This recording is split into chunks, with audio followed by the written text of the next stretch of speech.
This tutorial is not going to cover basic VLOOKUP functions or how to use the VLOOKUP functions, what the arguments are, etc., etc. I'm assuming you already have an understanding of that. So let's start with the very first example. Here I'm going to show you how to use combined values. So here I've got a part, and I've got the part listed multiple times because I have different sizes here. Now let's say over here, I want to use the part combined with the size to return the quantity. To do this, we're going to create a little helper column, and this is going to be a recurring theme with VLOOKUP functions and tables of data. So let's go over here, insert a new column. Let's just call this part plus size. This column is not going to be visible later on, so we can make it as simple as this, then use an ampersand and this. We don't need to put in a delimiter or anything like that.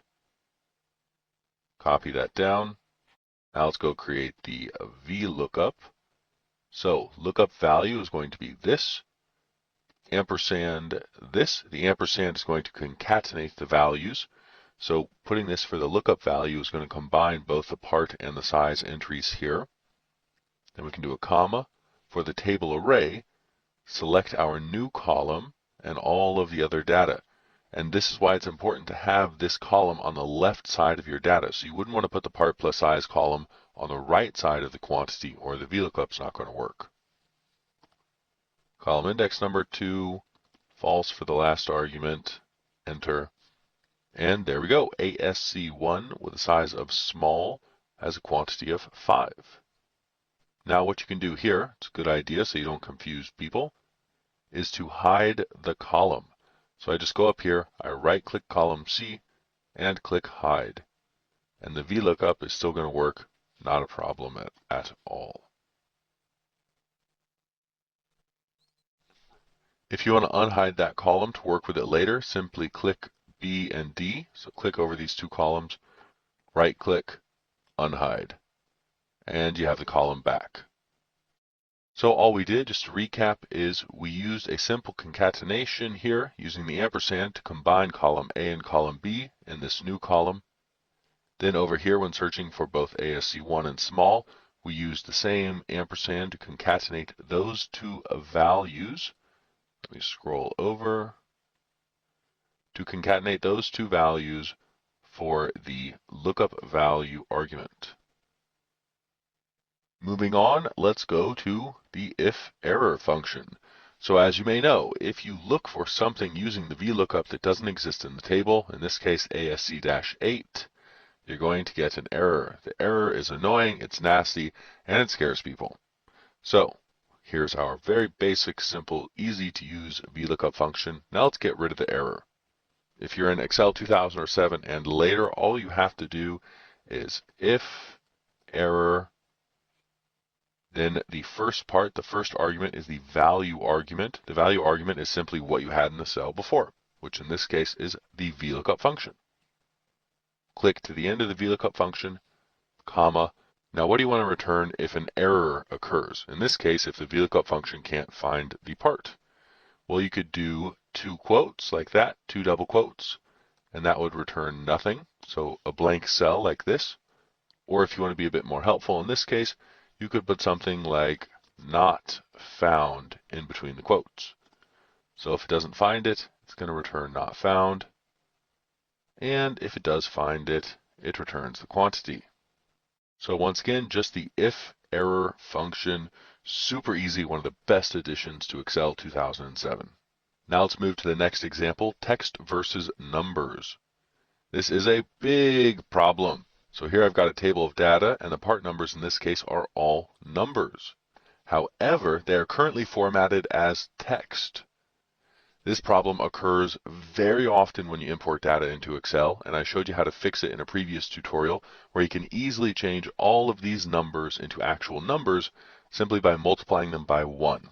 However, let's say you're not able to do anything with the raw data over here, and you have to work with just the value that you're going to look up over here.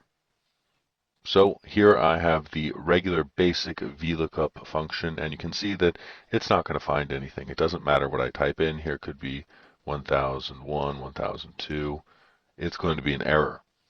Now there's one really quick, really easy, really simple way that we can convert this value to text. We can do it in the Vlookup function itself, so we don't have to do anything over here.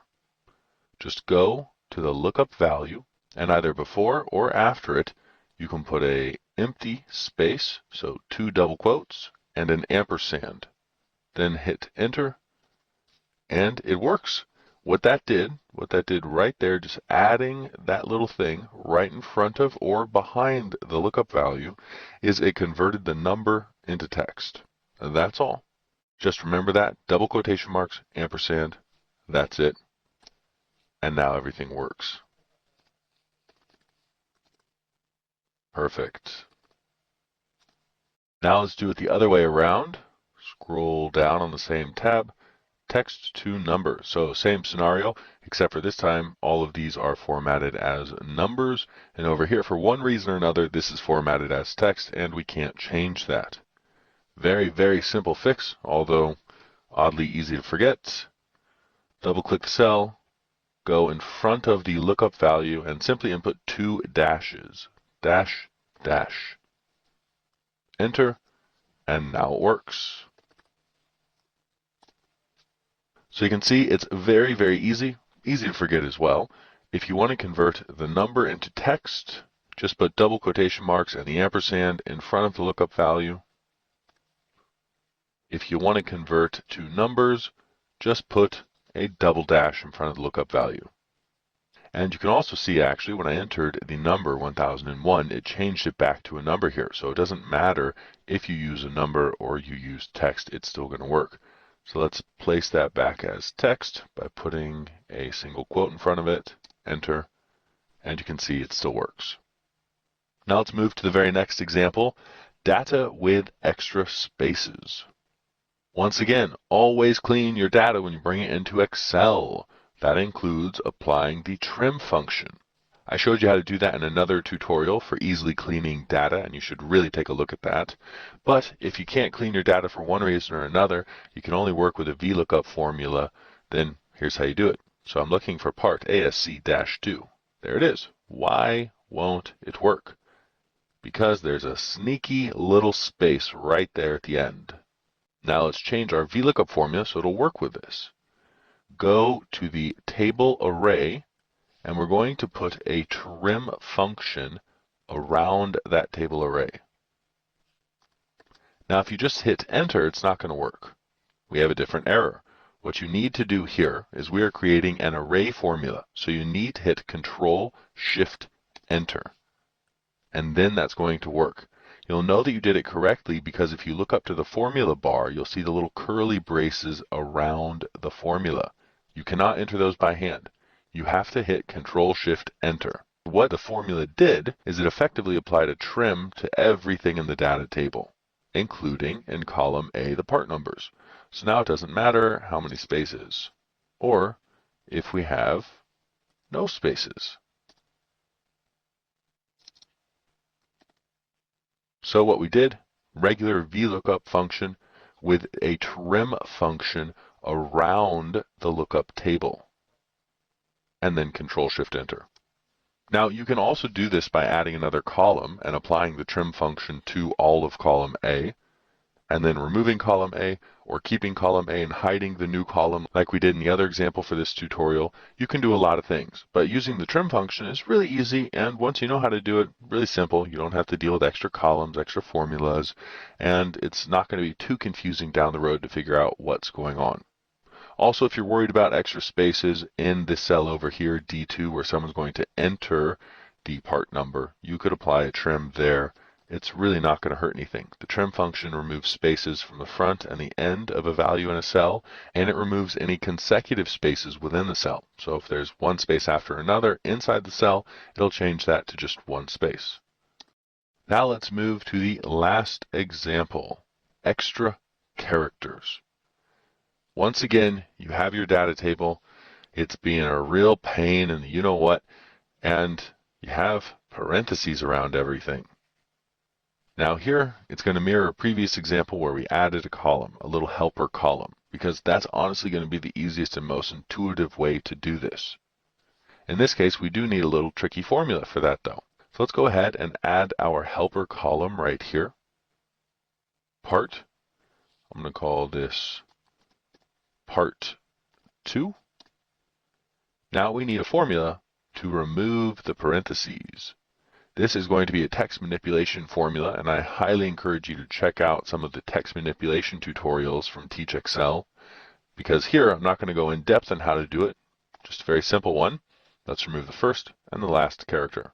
We're going to use the mid function, and then we're going to say, what do we want to do it to? This text right here. Where do we want to start? Let's start with number 2, because the second character is after the opening parentheses. Now, how many characters do we want to get? Well, we want to get however many characters there are without parentheses. So what we do is we use the len function. That's going to count how many characters are in the cell, and then minus 2. So we subtract 2 because there are 2 parentheses in the cell. Then we close up the mid function, enter, and we have a nice clean part number without the parentheses. Copy that down. And now what you can do is to leave it as a formula like this, or if you want, if your table's not going to change that much, you can hit Control-C, Alt-ESV, Enter to copy-paste values so there are no more formulas here. I'm going to go ahead and leave the formulas in. Now let's create our Vlookup function. Lookup value. Now for table array, we use the new column as the leftmost column. Column index number 2, range lookup, false for exact match, close parentheses, enter, and now it works. Now let's go ahead and hide this column because there's no reason to leave it out there to confuse people. And there we go. So you can see that a lot of working with VLOOKUP formulas has to do with making sure that your data is, well, appropriate for a lookup. You want to make sure that it's formatted correctly, there are no hidden spaces, text versus numbers. You want to make sure the VLOOKUP formula looks okay instead of throwing crazy errors that people might not understand. But for these 5 tips for VLOOKUP functions, they're really going to help you get a better understanding of how the function works and how you can adapt it to work in your situation. I hope you like